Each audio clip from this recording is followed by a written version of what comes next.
I let my wife wear whatever she wants. अरे तू कोण आहेस? आय लेट म्हणजे काय? तेव्हा आम्ही जस्ट जन्मला आलो आणि आता आम्हाला जेनजीच असं म्हणतात लोक. अरे त्यामुळे त्याचे खूप फायदे झाले मुंबईतल्या सगळ्या मुलींसाठी. हा एक पण अगदी हे कापायचं नाही, हे नाही कापायचं, मी तुला मारेन. हे कापलंस तर हा इतका छान आहे, तेवढा भाग कापून तिला पाठवेल पहिला. हा मग चालेल मला. पण मला नाही आवडत असं म्हटलेलं महिला प्रोड्युसर, कारण प्रोड्युसर आहे. अरे तसं काहीतरी, किंवा मी तुला सांगते काय होत असणार आहे, हा तुझ्या नावाने खोटं बोलत असणार खोटं नाही. मेरे को क्या लगता है यह जो पायवाट जा रहा है ना, अरे नको तू जाऊ दे, मराठीत बोल ना यार. कारण हेमंतच्या हिंदी नंतर त्यांना काहीच कळणार नाही आणि ते म्हणतील की अच्छा भी रहने दो, कारण कळायला तर पाहिजे त्यांना तो काय बोलतोय. त्यामुळे हे अशा बऱ्याच गोष्टी आहेत. प्रोड्युसरला नावं ठेवणं सोपं आहे, प्रोड्युसर होणं सोपं नाही. तर मीही केलं हे पूर्वी, पटकन जज करणारे, मग कशाला गेली फिल्म येत नाही तर. ते 4 कोटी त्याला मिळणार आहेत की नाही ह्याची शाश्वती नाहीये आज, कुणालाच नाहीये. मराठीत तर डेफिनेटली नाहीये. आणि सगळे पहिलं नाव ठेवायला तयार असतात प्रोड्युसरला ना, की ह्याला अक्कल नाहीये. आमची चांगली झाली होती फिल्म, प्रोड्युसरला जमलं नाही प्रमोट करायला. मी नट होते तेव्हा मी खूप नाही, ह्याला काय फालतू पोस्टर बनवलंय, ह्यांना कळतच नाही या लोकांना. सगळ्यात सुखकर जॉब फिल्म मेकिंग मधला हा नटाचा आहे. मग तुला अक्कल शिकवायला मी नंबर 1 पुढे आहे, पण स्वतःच्या आयुष्यात तू ते करत नाहीयेस. हे त्यांनी रिव्हर्स केलं तर तो फेमिनिस्ट आहे, की तो म्हणाला अरे साडी म्हणजे साडी नको जीन्स घाल, तर तो फेमिनिस्ट. हो हो, आणि सटकवायचं प्रॉपर, काही घाबरायचं नाही.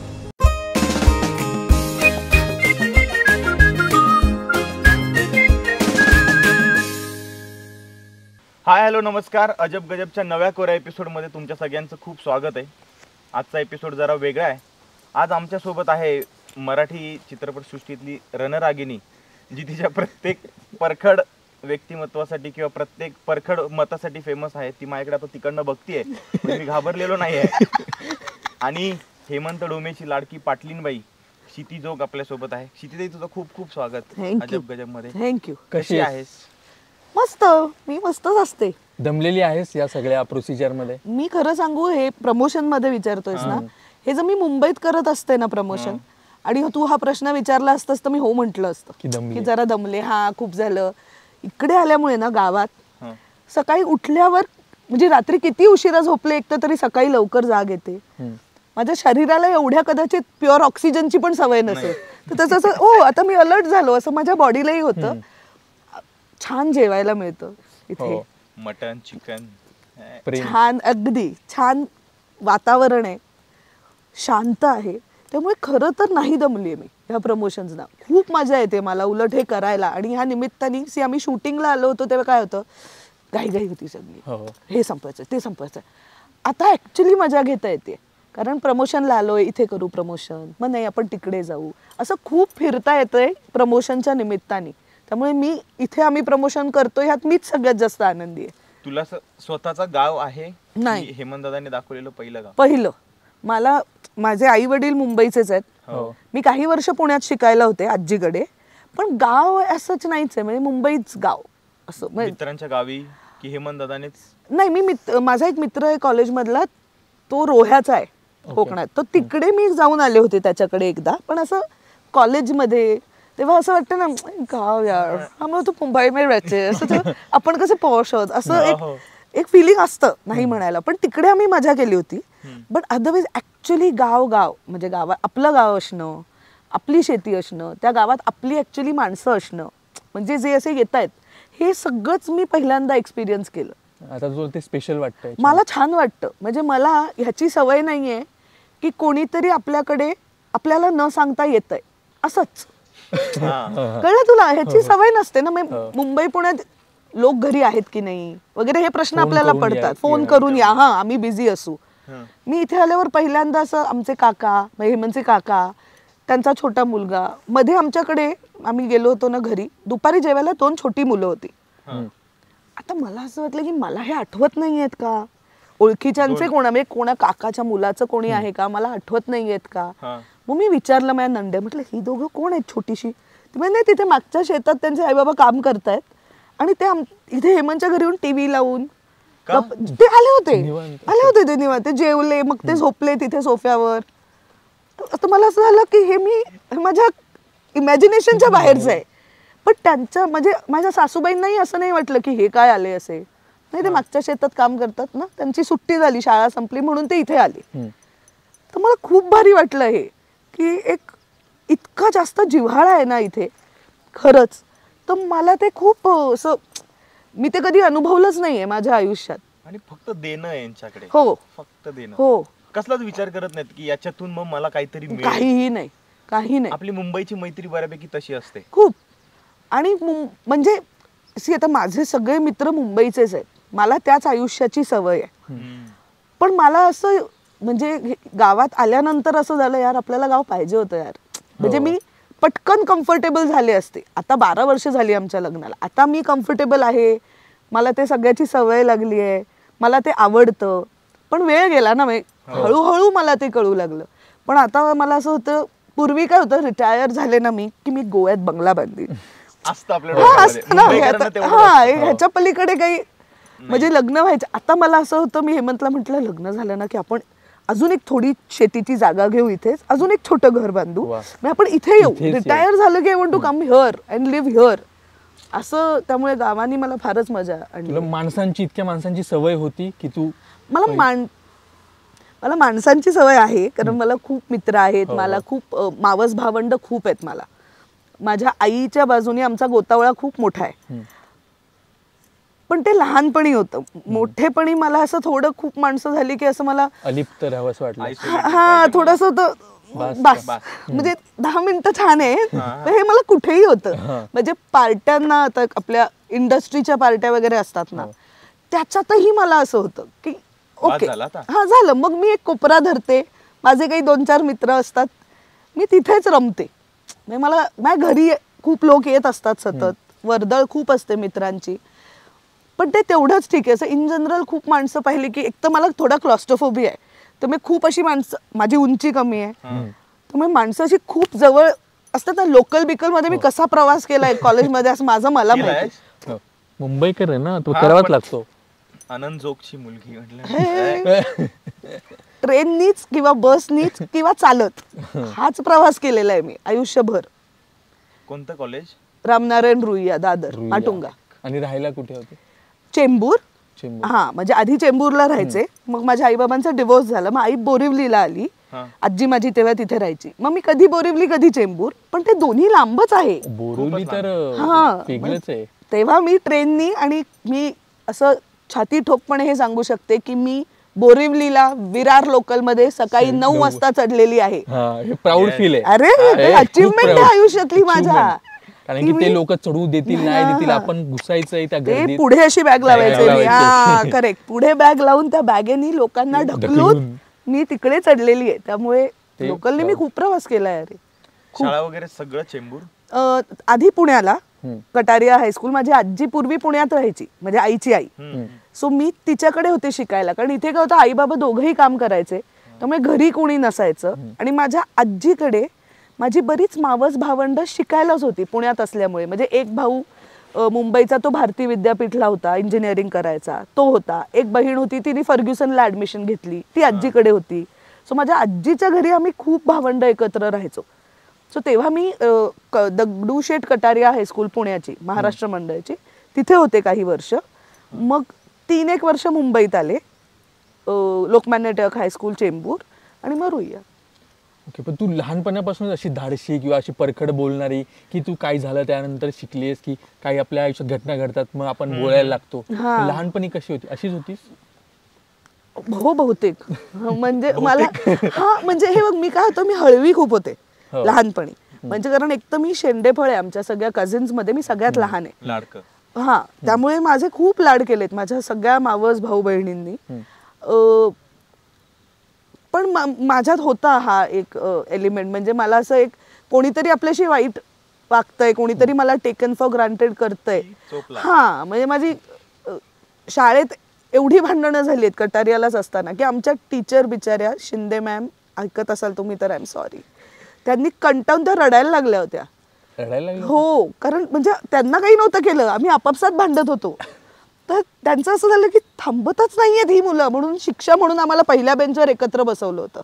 ज्यांच्यावर भांडण जिच्यावर भांडण केलं मी, तिला आणि मला. मग नंतर आमची मैत्री झाली वगैरे, ठीक आहे. पण हा माझं थोडं आहे पहिल्यापासून.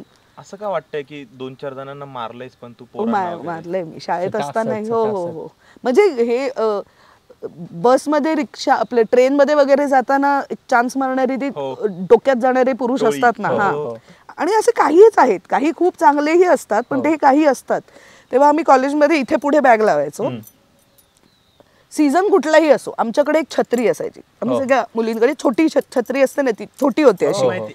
आणि त्यांनी आम्ही असे चालायचो सगळ्या. म्हणजे माझ्या काही मैत्रिणी, आम्ही सगळ्या अशा चालायचो. एका मैत्रिणीने ही आयडिया काढली होती की जे कोणी जवळ यायला काही स्कोपच नाहीये, कारण ही छत्री कधीही लागेल. आणि उंची कमी असल्यामुळे ती जिथे लागेल त्याला, ते त्याला परवडणारं नसणार आहे. त्यामुळे त्याचे खूप फायदे झाले. मुंबईतल्या सगळ्या मुलींसाठी हा एक छान. गोल्ड. हो हो. आणि सटकवायचं प्रॉपर, काही घाबरायचं नाही. मारतात अगं मुली. हो बरोबरच आहे, पण बरोबरच आहे, मारलंच पाहिजे. आणि माझं काय म्हणणं, पब्लिकली एकतर मी निदान मुंबईच्या बाबतीत तरी हे म्हणू शकते की असं काहीतरी होतं ना, तेव्हा पब्लिक सपोर्ट खूप मिळतो.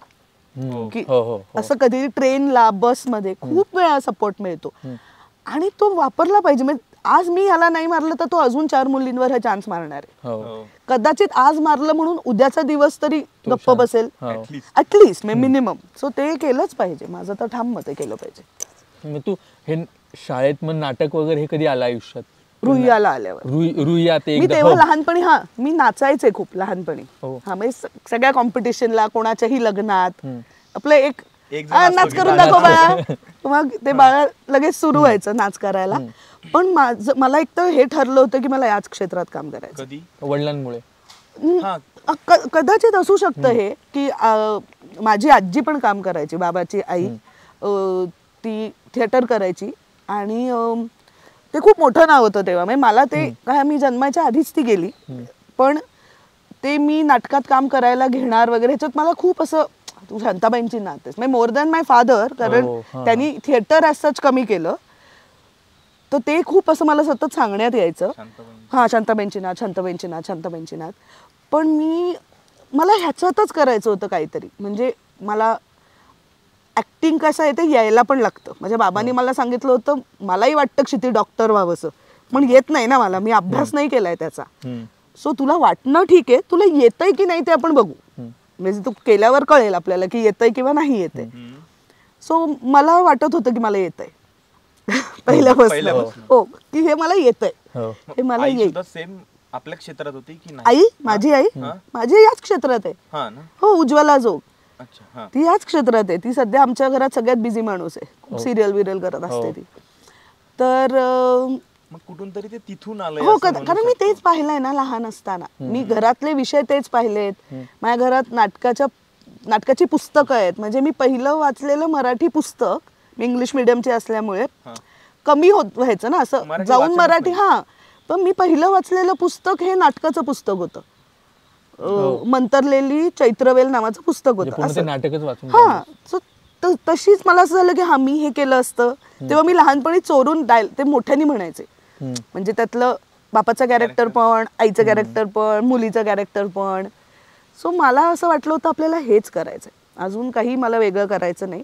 आणि म्हणून मला रुईयात ऍडमिशन पण हवी होती, कारण तिथे खूप थिएटर होतं, तिथलं नाट्यवलय खूप पॉप्युलर आहे.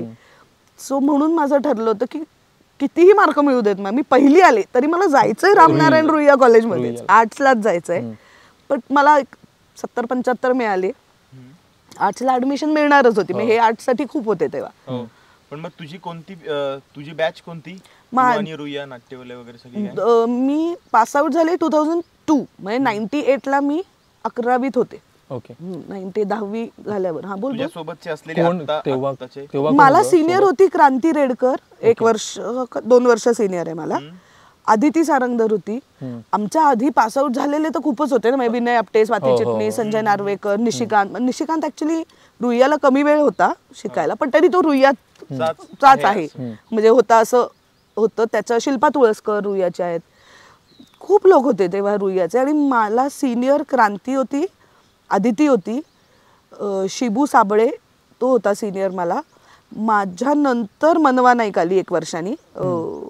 आता मुग्धा कर्णिक जी पारूमध्ये हे करते ती मला 2 वर्ष ज्युनियर आहे ओके कॉलेजला. मग हे सगळं केलंस तू IND वगैरे सगळ्या थिएटर जेवढ्या काही होत्या तेवढ्या सगळं. फक्त युथ मी समहाव कधी केलं नाही. युथ कॉम्पिटिशन होतात ते मी समहाव का नाही कधी केलं माहित नाही मला, पण ते मी नाही कधी केलंय. कारण की या स्पर्धा आता इतक्या मोठ्या होत होत्या INT हो वगैरे. हो हा.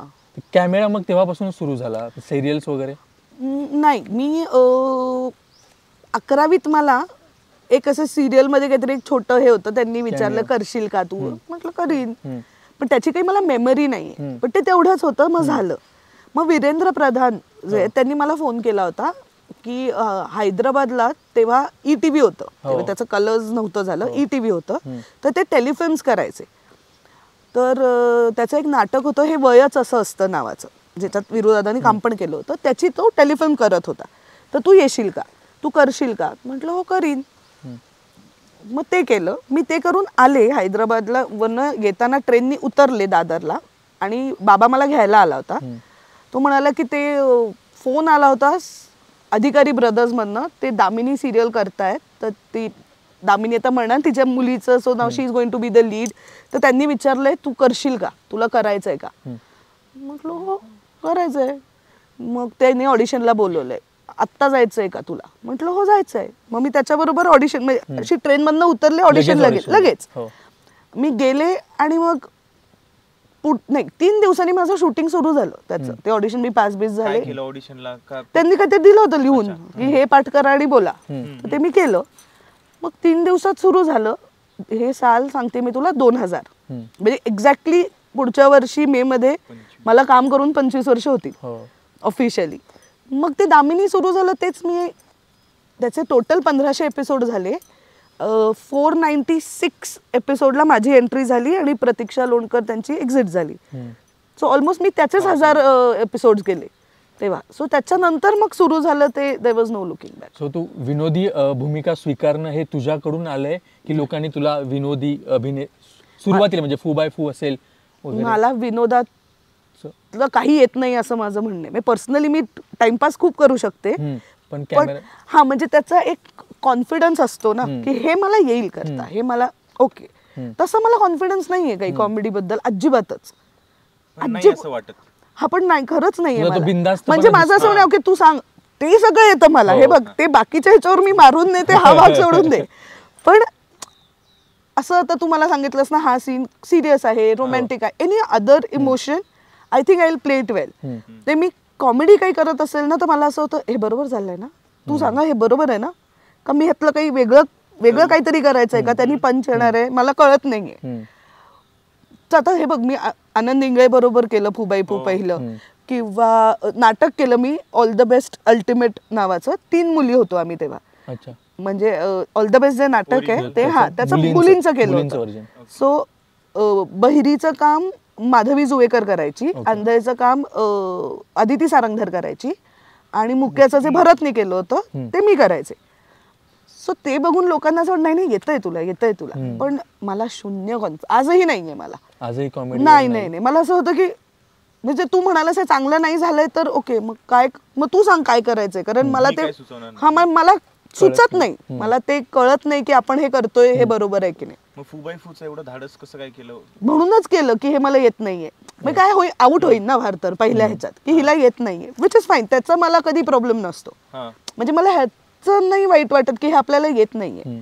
शिकता येतंय का बघूया जमतंय का, बघूया करता येतंय का, फार तर आउट होईल, ह्याच्या पलीकडे जीव तर नाही येणार आहे ना कोणी माझा. हे हिला येत नाही एवढंच म्हणते, नाही येते मला मान्यच आहे नाही येते, म्हणूनच मी ते करायला घेतलं. तरी तुझे ते स्किटा मला अजून ते समोर दिसतायत. तू अशी एकदा पुरुषी कपडे घालून एक स्किट होतं आणि तू ट्रेननी फिरायचीस आणि त्याला सांगतेस की तू मिशी वगैरे लावून की ते सेफ नाही होत.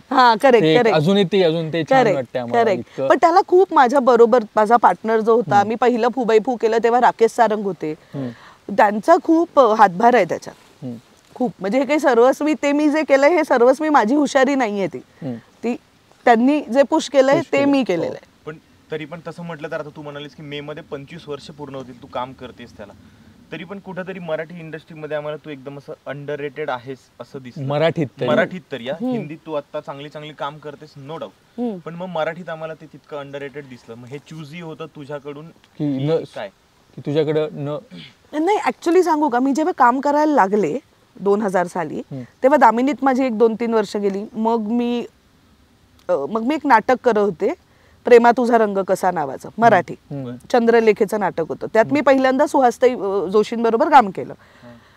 ते बसवलं होतं विजय केंकरेंनी. त्याच्यानंतर मी ऑल द बेस्टच केलं नाटक आणि मग वादळवाट केलं काही वर्षांनी त्याच्यानंतर. सो तेव्हा मी मराठी शो करत होते. तेव्हा जे मला सिनेमे येत होते ना, त्या काळात फार छान सिनेमे बनत नव्हते. बरं, त्या दामिनीमध्ये मी पोलीस करत होते. सो एक ह्याच्यात तुम्ही इन्स्पेक्टर असता. तर मला असं झालं होतं की एवढी काही मला घाई नाहीये पटपट, म्हणजे असं नाव कमवण्याची काही मला घाई नाहीये. मग नंतर माझे पैसे संपले, मग आता मला पैसे कमवायचे होते. सो असं झालं की आपल्याकडे तर पैसे कमवायला पाहिजेत. हे बरोबर आहे सगळं, क्रिएटिव्ह वगैरे छान आहे सगळं, पण जगायला शेवटी लागतात ना. मग मी हिंदी सिरियलच्या ऑडिशन दिल्या. माझी पहिली हिंदी सिरियलच मी 5 वर्ष केली आहे, घर की लक्ष्मी बेटिया नावाची. 2006 ते 9.5 म्हणजे 9 आणि 10च्या मध्ये अशी ती संपली. मग मी एक शो केला, ती झी वर होती. त्याच्यामध्ये मला मराठी, त्याच्यामध्ये मी फुबाई फू केला. आय थिंक ते संपल्यावर, म्हणजे ते संपल्यावर, तो शो संपल्यावर मी फुबाई फू केलं. मग मी अजून एक हिंदी शो केला 9व्या नावाचा, जो स्टार प्लस वर होता. ते मी 2 वर्ष केलं. त्या 9व्या संपलं आणि आम्ही लग्न केलं 2012 साली. मग त्याच्यानंतर मी एक शो करत होते, तो मी 8.5 वर्ष केला, जो अजूनही चालू आहे स्टार प्लस वर, ये रिश्ता क्या कहलाता है नावाचा. तो चालू आहे. गप्प बसा, जो चेहरे करून मुंबईत घरं झाली, माझ्या गाड्या, सगळं ते शो भरपूर चालू दे. अजून लोकांची होतील ना यार घर बिर. 8.5 वर्ष मी केला शो खूप. म्हणजे मी त्याच्यात एंटर व्हायच्या आधी शो 2-3 वर्ष चालू होता. मग मी त्याच्यात एंटर झाले. मग मी तो 8.5 वर्ष केला. मग त्याच्यानंतर हे जिम्मा वगैरे करायचं सुचलं. मग मी त्यांना म्हटलं की आता मला मॅनेज नाही होते, मला वेळ, आणि आता ऑनेस्टली मी बोर झाले. मी तुला तेच म्हणत होतो, 1.5-2 वर्ष काम करून पोरं जॉबला कंटाळतात. 8 वर्ष एकाच सेटवर जाणं, एक तास पण मला आवडतं. अरे माझं काम खूप, काम आवडणं ओके, पण वेगळं काही करायला मिळत नाहीये, तर त्याचं काही वाटत नव्हतं तुला या माझं रबर खेचल्यासारखं. मी तुला सांगू, मी ह्या सगळ्याच्या मध्ये 2006-07 एक अद्वैत दादरकरनी मला फोन केला होता की तेंडुलकर फेस्टिवल होतं, तर त्याच्यात एक हट्टी मुलगी तो करणार होता 2008-09 ला. सो त्याच्या मी सकाळी, मी गोरेगावला राहायचे आणि तालमी होत्या माटुंग्याला, आणि माझं शूटिंग असायचं अंधेरीला. सो मी तिथनं घरनं सकाळी 5:30 ला निघायचे. मी तालमी करायचे सकाळी 6:30 ते 10:30. त्या शूटिंगवाल्यांना, हिंदी शोवाल्यांना सांगितलं होतं सॉरी मी थोडी उशिरा येईल, रोज माझी तालीम आहे. मग मी ते करायचे. आता हे बाकीच्यांच्या दृष्टीने, किंवा तेव्हा माझ्याकडे गाडी आली होती तोपर्यंत, माझ्या ड्रायव्हरना ना कळायचंच नाही, का करताय तुम्ही, ह्यातनं तुम्हाला पैसे मिळणार नाहीत, काही नाही, का जाताय तुम्ही सकाळी 6:30 ला उठून आणि मग पुढे शूटिंग 12 वाजेपर्यंत करताय.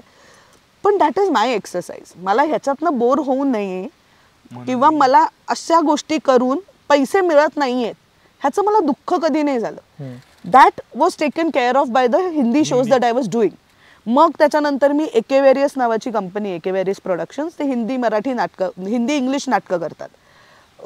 म्हणजे जे मिसमॅचचे डिरेक्टर आहे, सो तो माझा खूप वर्ष मित्र आहे. त्यांनी मला एक नाटक विचारलं आकर्ष खुरानानी, रफ्ता रफ्ता नावाचं, करेगी का शेती, हिंदी इंग्लिश मिक्स होतं ते.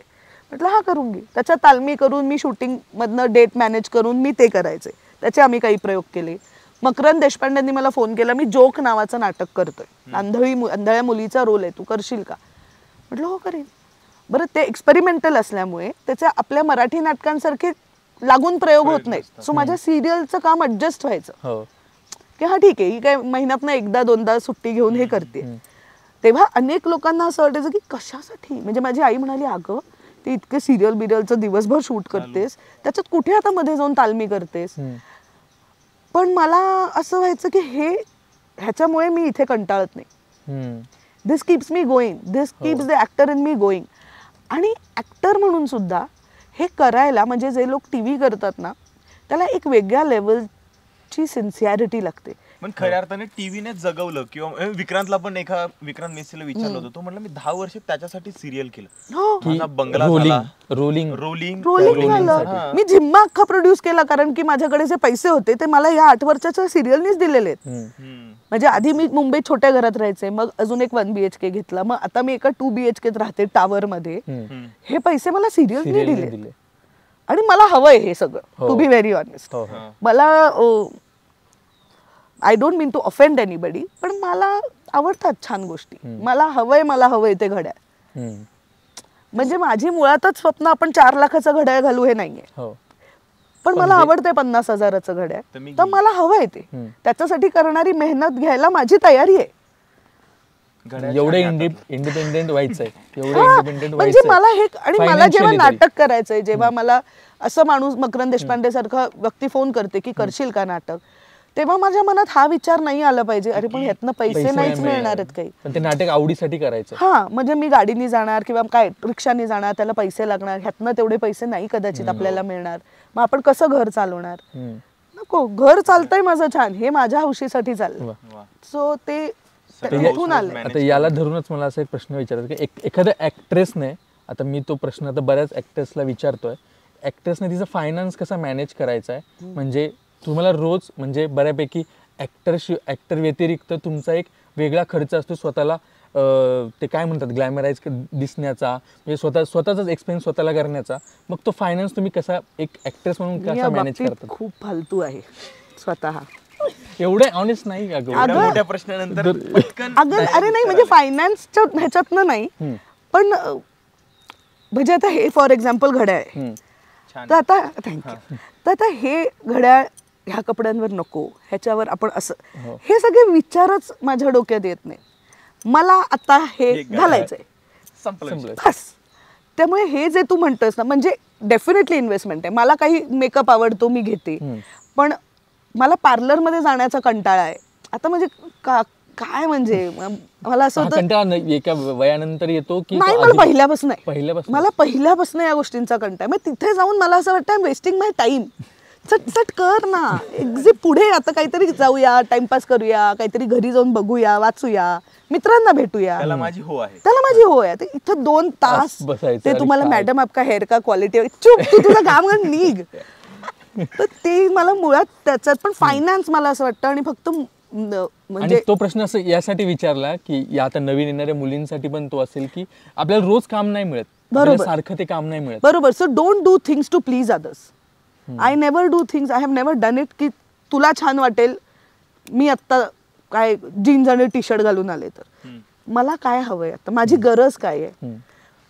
पण आपलं प्रोफेशन असं की आपल्याला लोक बघणार आहेत ना, किंवा बाकी. बरोबर, पण माझं काम बघणार आहेत ना, माझं काम बघणार आहेत. मी आत्ता तुला असं सांगितलं की हे घड्याळ सपोज 2 लाखाचं आहे, तू म्हणाला अरे वा छान आहे. मी आत्ता तू विचारलं किती रुपये, म्हटलं 1000 रुपयाचं आहे. ह्या इंटरव्ह्यूत काय फरक पडणार आहे तुझ्या आयुष्यात, माझा घड्याळ किती रुपयाचं आहे याने? काहीच नाही. किंवा मी आता असं म्हणाले की अरे नाही, हे मला रस्त्यावर पडलेलं मिळालं, ह्याच्यावर आपण हसणार आहोत फक्त. तू म्हणजे हा हे झालं, मग पुढे तुमच्या झालं. मला असं वाटतं मी आयुष्यात पैसे प्रॉपर्टीत इन्व्हेस्ट केलेत, की मला घरं, हे घर घेऊ, इथनं छोटं घेऊ. मला कधीच असं नव्हतं की लगेच मोठं घर घ्यायचंय, नव्हतं. छोटं घर घेऊ, मला माझं घर हवंय मुंबईत, ते छोटं असेल तरी. हो, आणि ज्यांना माझ्या छोट्या घरात यायला प्रॉब्लेम आहे त्यांनी येऊ नये. सिंपल. म्हणजे सो आधी ते घर घेऊ, ओके, मग ते साध्या सोसायटीत होतं, मग जरा अजून बऱ्या सोसायटीत अजून एक, म्हणजे एक 1 BHK हा काढला, अजून पैसे आले ते टाकले, मग आता हे पैसे आहेत पण मला 2 BHK हवाय, हा न विकता आपल्याला हे काय करता येईल, असंच मी करत आलेली आहे. म्हणजे I have actually put all my money in these things instead of putting it in. आणि ते करावं नाही असं नाही, म्हणजे हा माझ्या स्वभावातला दोष आहे. आपण छान प्रेझेंटेबल राहावं, असलंच पाहिजे. या क्षेत्रात आहात तुम्ही, लोक तुम्हाला बघतात, पण ते किती असावं, म्हणजे त्याने आपलं आयुष्य किती व्यापावं, म्हणजे ह्याच्यात सगळं इंटरेस्ट आहे. पण तेच पैसे खर्च करून एखाद्या फिल्म फेस्टिवलला जा, त्यातलं काम शिका, किंवा कोणाकडे तरी जाऊन वर्कशॉप करा, किंवा आपलं काहीतरी करा. ह्याच्यात वेळ कमी घालवतात लोक. बरोबर आहे, छान दिसणारे खूप लोक असतात, काम येणारं कमी असतात लोक. तर आपण ते आपल्याला येईल, म्हणजे हे सगळं आहेच. पण एखाद्या ह्याच्यात मला खूप असं छान ग्लॅमरस दिसायचंय, हे मला दिसवायला खूप लोक काम करतात. हो. एक मेकअप असतो, एक हेअर असतो, एक DOP असतो, एक कॉस्ट्युम वाली असते, ते करतातच आहेत ही मेहनत, त्यांचं काम आहे ते. माझं काम हे सगळं घालून ते कॅरेक्टर दिसून आपली वाक्य पाठ करून छान काम करणे. हो. तर हे मधली मी त्याच्यातच रमले, हे येतच नाहीये, तर काय उपयोग हो. ह्या सगळ्याचा. पुढे तू चांगली रमलीस, तो पुढचा पार्ट आहे चांगली. आता फू बाय फू पर्यंत आलो आपण, आणि फू बाय फू आलं आणि एक आयुष्यात विनोद आला, एक विनोदी माणूस आला. हो बाई. तो माणूस बाई म्हटली. हो. तो खरंच म्हणजे आता आम्हाला दिसताना की आता दोन्ही विनोदी अभिनेते अभिनेत्री आहेत, तर घरात किंवा तुमच्या फॅमिलीत असा विनोद आहे की खूप घरात serious? खरं ऑनेस्टली मी विनोदी आहे. कारण हेमंत मला नेहमी असं म्हणतो की क्षिती आपण उगाच TV घेतलाय घरात मोठा, तू नॉनस्टॉप एंटरटेनमेंट आहेस. ते खरं, तो he is a very very serious person. किंवा मी तेच तुला आता विचारणार होतो की जी माणसाशी समोर विनोदी दिसतात ना, ती नेहमी खूप शांत असतात. खूपच शांत आहे तो, On screen जे आणि comedy करतात. म्हणजे असं पीसफुल माणूस आहे ते. तो त्याचा टाइमपास करायला जे आपण सगळंच करतो दॅट इज देअर, पण त्याचा मूळ स्वभाव म्हणजे ॲटलिस्ट मला भेटल्यानंतर किंवा आत्ता, तो शांत आहे, तो त्याचं करत असतो, तो त्याचं बघत असतो. टाइमपास घरात हा माझा चालू असतो पूर्ण वेळ, मला आवडतं पण. आणि ते हो. किंवा लग्न झाल्यानंतर तो शांत झाला असावा. शांतच व्हायलाच पाहिजे त्यांनी. बघितलं पुन्हा ती एक स्त्रीवादी. मी काय कमेंटच नाही करत त्याच्यामुळे, कारण मी तुझ्या आधी मी जवळ बसलो. स्त्रीवादी नाहीये हा, मी, म्हणजे मनुष्यवादी. कळलं मला, मी just हो, पण बरोबर. किंवा असं आम्हाला असं दिसतं, आता मी मराठवाड्यातला, की अशा स्त्रिया बघायची मला सवय नाही. आम्हाला अशा दबलेल्या, अशा खुपलेल्या, अशा बसलेल्या, किंवा काहीतरी टेन्शन आहे, बोलू शकत नाही, अशा आम्हाला बघायचं. आणि अशा महिला आम्हाला बघितल्या आम्हाला खूप भारी वाटतं. पण आपल्या आयुष्यात अशी एखादी, म्हणजे आपली आई, बहीण, मैत्रीण जी अशी आहे, हा.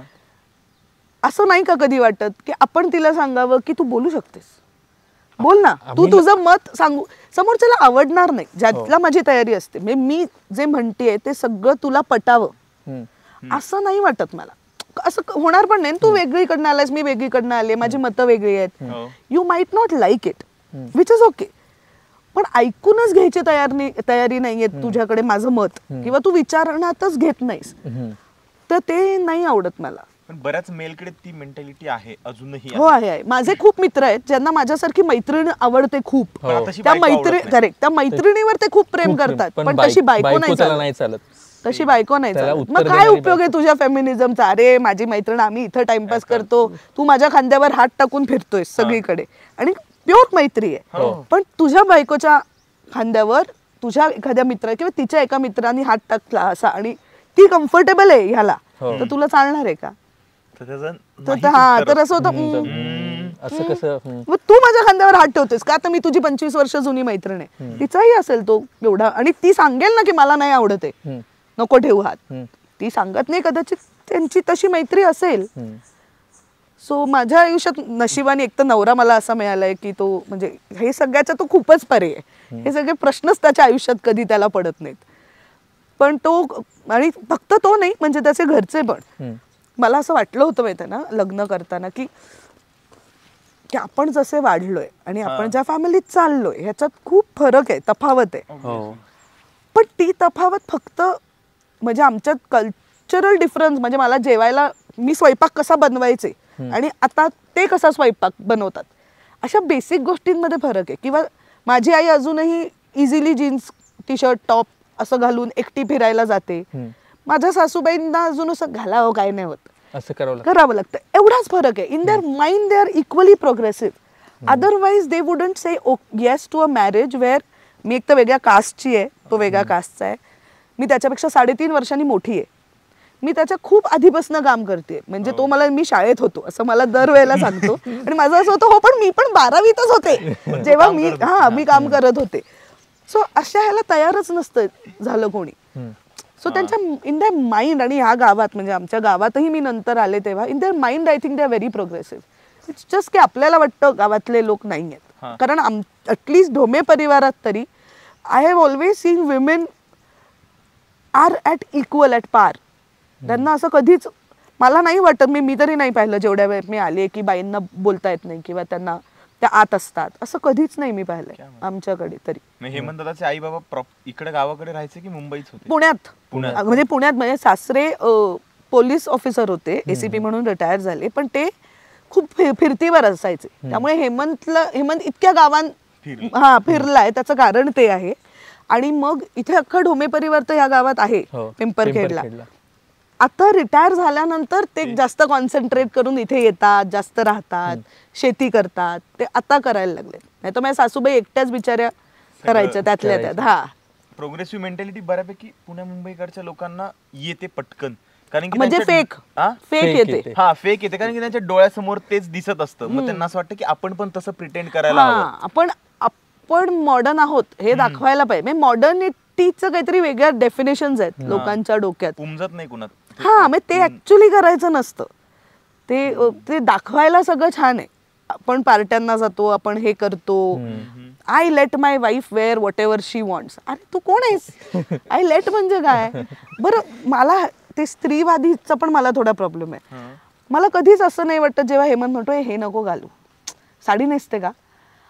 आता मला असं होतं की हे मी पण करते ना त्याला.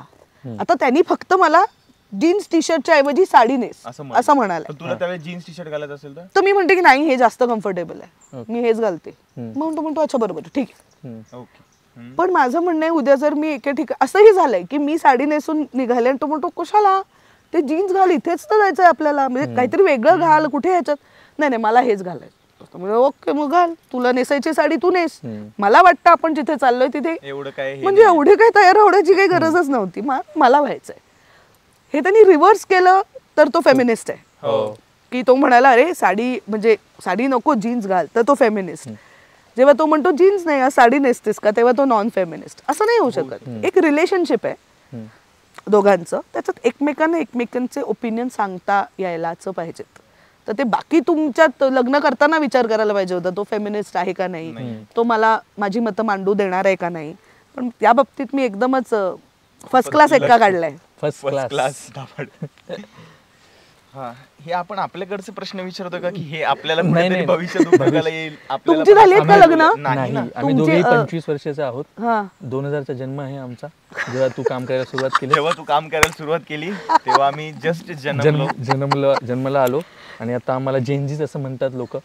सो आम्ही तुम्ही गिव्ह मी डीट्स वगैरे असं म्हणतात. आम्हाला ते आवडत नाही, म्हणून आम्ही अशी मतं घेतो की हे आम्ही ऐकायला असं आहे, असं राहायचंय आपल्याला. तुम्हाला चालणार आहे का अशी मुलगी? कशी माझ्यासारखी सपोज एखादी मुलगी आली, तुला स्थळ आलं, मैत्रीण चालणार की गर्लफ्रेंड आहे का? गर्लफ्रेंड आहे का तुम्हाला? सॉरी नव्हतं विचारायचं का, सॉरी. असं काही नाही. ती अशी असेल तर तुम्हाला चालणार आहे का माझ्यासारखी? तशाच आहेत त्या बऱ्यापैकी. आमचं काही चालू देत नाहीत असं आम्हाला तरी वाटतं आतापर्यंत. आता बघू पुढे काय होतंय. चांगलंच. पण हे नक्की की तुझ्यासारखी मैत्री नसायला सगळ्यांना आवडतं, पण बायको म्हणून तुझ्यासारखी मुलगी पचवायला एक्सेप्टन्सला खूप वेळ लागतो. किंवा आम्ही 25 आहोत म्हणूनही वेळ जात असेल, किंवा आता ते लगेच पटकत नाही, कारण की आता तो मेल इगो असेल किंवा मेल जे आहे ते लगेच फटकन येत आहे.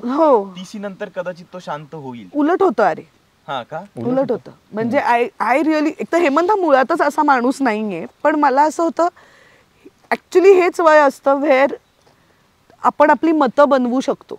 म्हणजे लहानपणी मला वाटायचं की मला हिरवा रंग चांगला दिसतो. इव्हेंच्युअली मला कळायला लागलं ना, हा हिरवा हा निळा.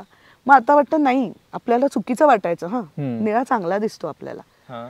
हे जितकं सोपं आहे तसं जशी आपलं हे जे वय आहे ना, the age of 25, where you can actually mould your brain. आपल्याला खरं कसं जगायचं आहे आयुष्यात पुढे, म्हणजे आहोत कसं ह्याच्यापेक्षा मला हे शिकायचंय. किंवा मला हे नाही पटत. मला जास्त राग कुठल्या लोकांचा येतो माहिती, जे म्हणतात मी फेमिनिस्ट आहे, किंवा जे म्हणतात की मी कसा उदार मतवादी आहे किंवा मी कशी उदार मतवादी आहे, आणि करत नाही तसं.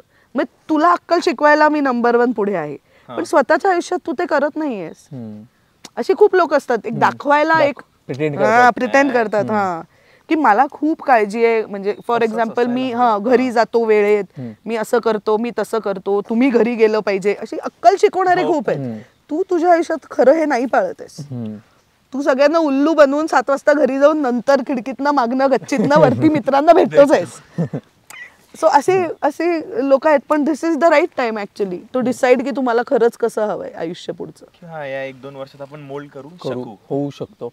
हो डेफिनेटली. म्हणून आम्ही असे प्रश्न विचारून मोल्ड करतोय आम्हाला एकमेकांना. किंवा अजून अनुभव जाणून घ्यायचा प्रयत्न करतोय. सो आपण परत येऊया आपल्या पॉडकास्ट कडे. आता काय चालू होता? आता आपलं चाललो. चांगलं ऍक्टिंग वगैरे छान सुरू होतं. 8.5 वर्ष आपण सिरियल केली मस्तपैकी, खूप पैसे कमवले. बरोबर. मग प्रोड्युसिंग कडे वगैरे का वळलीस? की तुला हे कळालं की हेमंत आहे, मग हेमंत लिहिल, मग हेमंत डिरेक्ट करेल, मग आपलेच पैसे, मग सगळं आपल्या घरात? नाही, काय झालं माहितीये ऍक्च्युली, मला कधीतरी प्रोडक्शन हाऊस मला आणि हेमंतला सुरू करायचं होतं आयुष्यात. कधीतरी आपण करूया. असं कुठेतरी ठरवलं होतं म्हणजे अगोदर? म्हणजे आपल्याला हव्या तशा गोष्टी आपल्याला सांगता आल्या पाहिजेत, आपल्याला काय म्हणायचंय ते ह्या माध्यमातून आपल्याला पोचवता आलं पाहिजे, असं होतं डोक्यात. पण झिम्मा आपण प्रोड्यूस करावा असं काही नव्हतं तेव्हा. झिम्माची गोष्ट हेमंतनी लिहिली, आम्ही ती दिग्दर्शक लेखक म्हणून काही लोकांना पिच करत होतं, तर कोणी तयार नव्हतं ते करायला. कारण आता कोणी माझ्याकडे आलं आणि सांगितलं की 7 बायका फिरायला जातात अशी गोष्ट आहे, कसं कोण हो म्हणेल? काही आणि तेव्हा कसं झिम्मा नंतर ते नंतर आलं, पण आधी असं कसं कोणी हो म्हणेल ना? म्हणजे की हिरो नाही, हिरोईन नाही, त्यांचं अफेअर नाही, गाणं नाही, मारामारी नाही, असं तसं बघायला जाशील तर गोष्ट सांगायला ते ऑड होतं. So nobody was ready to do the film. मग हेमंतचा मला एक दिवस फोन आला, तो कुठेतरी मीटिंगला गेला होता झिम्मासाठीच. तो म्हणाला नाही ग, इथे पण नाही होते, आपण करायचं का? जे आपल्याला करायचंच होतं प्रोड्यूस, तर आपण करायचं का? मी म्हटलं हो करूया. म्हटलं कारण सिनेमा असा आहे की मला ह्या सिनेमा बरोबर आपलं प्रोडक्शन हाऊस जन्माला यावं हे मला खूप आवडेल. जो विषय आहे, ज्या पद्धतीचं म्हणणं आहे सिनेमात, तर म्हटलं हे आयडियल फिल्म आहे आपण सुरू करायला. मग तुम्हाला खूप आहेत ते पैसे टाकावे लागतील. म्हटलं टाकू, परत कमवता येतील ना, पैसे आहेत ते. नाही किंवा नाही आलं आपल्याला, म्हणजे एक असतं की फिल्म चालली, एक असतं की नाही चालली, एक असतं की आपल्याला वाटलं होतं आपल्याला हे येईल पण नाही येते. आता असं काहीतरी होईल, आपल्याला कळेल ना, शिकू आपण, नाही तर काय पडू, ह्याच्या पलीकडे काय होईल. म्हणून आम्ही ते करायला घेतलं. म्हणून झिम्मा सुरू झाला की कोणी करत नाहीये, चल आपणच करू. That is how we started doing Jhimma. आणि मग असं झालं की आता सुरूच करू. आता पदरचे पैसे टाकून हो सगळे कमवलेले ते सगळे 8.5 वर्ष वगैरे कामी आले माझ्या, पटापट टाकले मी सगळे. लोक करतात की प्रोडक्शन हाऊस करायचं, मग एखादा फायनान्सर बघा, मग ते खरं तर चांगली गोष्ट आहे, ज्या people are ready to finance film, it's a great thing. पण तेव्हा अशा कोशावर तरी लोक पैसे लावायला पण तयार नव्हते ना रे. हा, कसं लावणार, त्यालाही ते तयार नव्हते.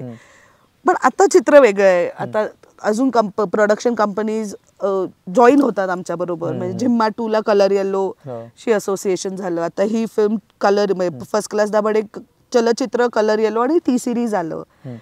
पण त्यांचंही बरोबर आहे ना, असं उद्या मी काहीच केलेलं नाहीये आणि मी असं म्हटलं की मला करायचंय, प्रोड्युसर मला फायनान्स करते, म्हणते थांब जरा आधी, प्रूव्ह युअर पॉइंट. सो त्याला वेळ लागला, पण ते ठीक आहे. नंतर ते प्रूव्ह केलं तुम्ही. हा, म्हणजे तो चालला आमच्या नशिबाने, अप्रिशिएट झाला खूप. त्याच्यानंतर आपल्याला पण कॉन्फिडन्स येतो ना की हा आपल्याला येतंय, हा हे आपण करू शकू कदाचित ह्यात काहीतरी.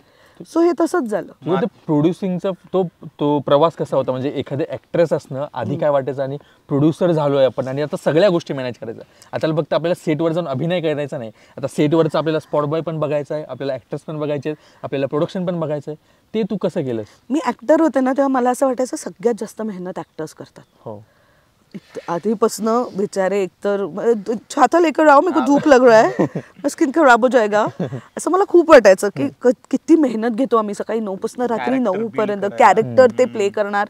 ऑफकोर्स ऍक्टर्स मेहनत घेतात. सगळ्यात सुखकर जॉब फिल्म मेकिंग मधला हा नटाचा आहे. आज हे मी छाती ठोकपणे सांगू शकते की actors are the most privileged ones. कारण काय आहे, सगळे त्यांची काळजी घ्यायला असतात. स्पॉट बॉय असतो, चहा पाहिजे तुम्हाला, पाणी पाहिजे तुम्हाला, लाईट बॉय असतो, अरे मॅडमच्या चेहऱ्यावर लाईट येतोय, ऊन येतंय, असे डोळे करणार. मी डीओपीला सांगणार की आँख नाही खुल रहा है, मग तो काहीतरी करणार.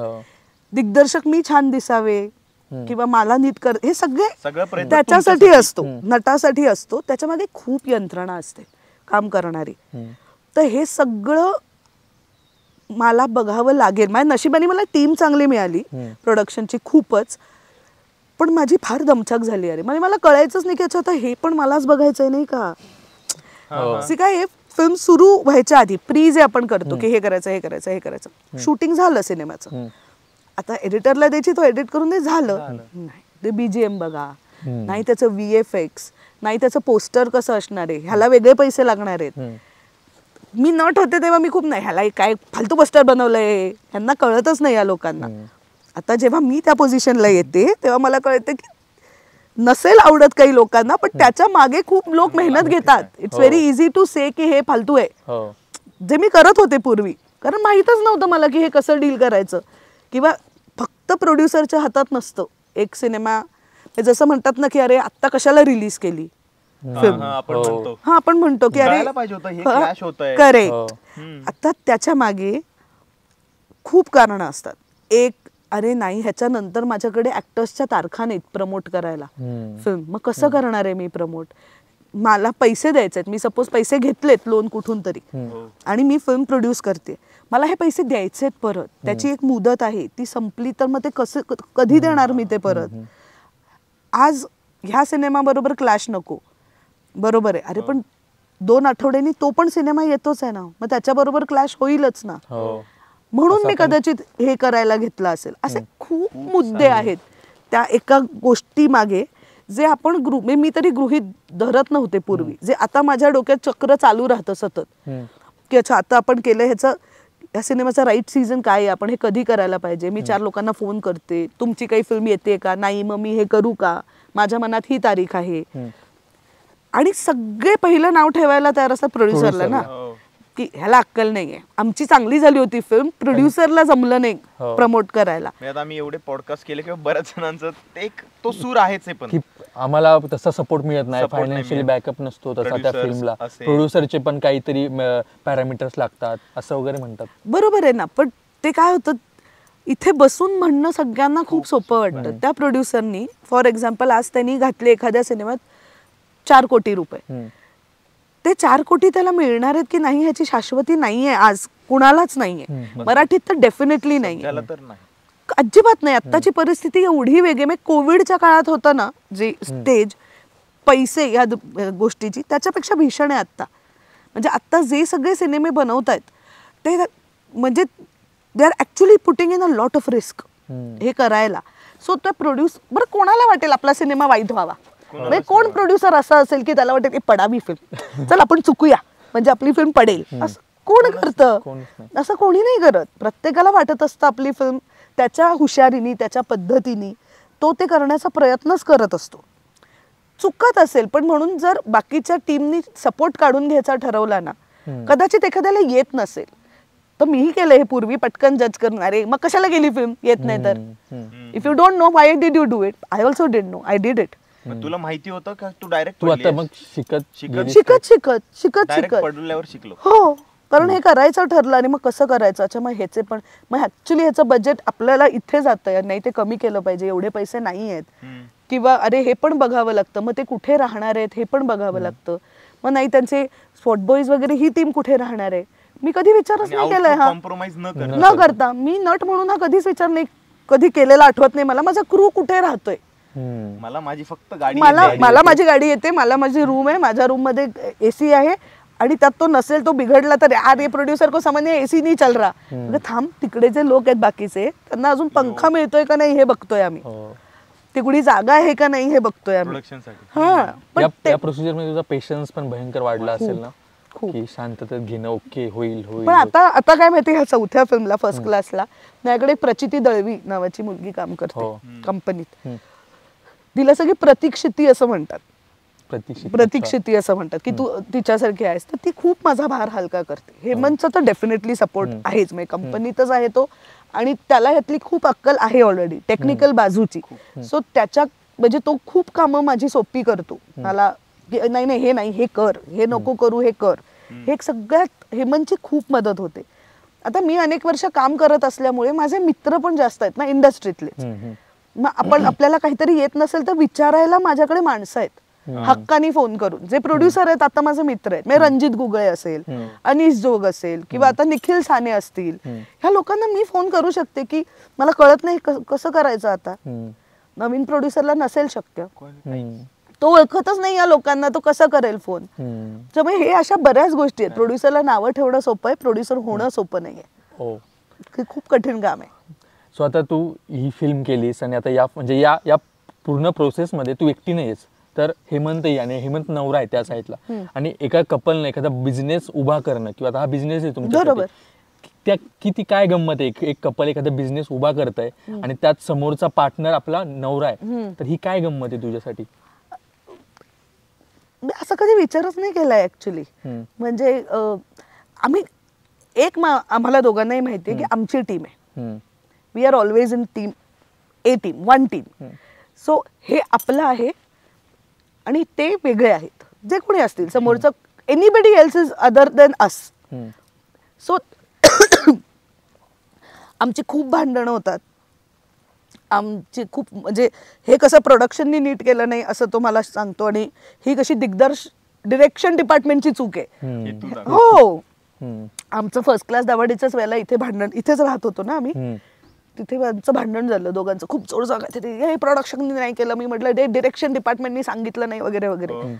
असा अमेय वाघ काहीतरी टाइमपास करायला दार उघडून आत आला. तरी आमच्या दोघांचंही सॉरी जाऊ का मी, तर आमचं असं नाही, हे आता चालूच राहणार ना. हे आम्ही हे सगळं फिल्म छान व्हावी एवढ्याचसाठी भांडतोय.